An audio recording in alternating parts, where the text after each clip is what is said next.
हिंदुस्तानी फिजाइया के हेलीकॉप्टर ने मंचरियाल के सोमनपल्ली गांव के नवाही इलाके में दरियाए गोदावरी में फंसे 2 चरवाहों को बचाया।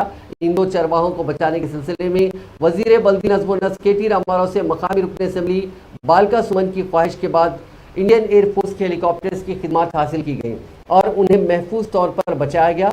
बालका सुमन ने हेलीकॉप्टर की फराहमी पर KTR से इजहार तशक्कुर किया। इस बचाव ऑपरेशन की वीडियो क्लिप सोशल मीडिया के मुख्तलिफ प्लेटफॉर्म्स पर तेजी के साथ वायरल हो गई। ये चरवाहे सारैया और गुटैया सोमनपल्ली से ताल्लुक़ रखते हैं, जो करीबी जंगलात में बकरियों को चरवाने के लिए गए थे। ताहम सैलाब के पानी में ये अफराद फंस गए।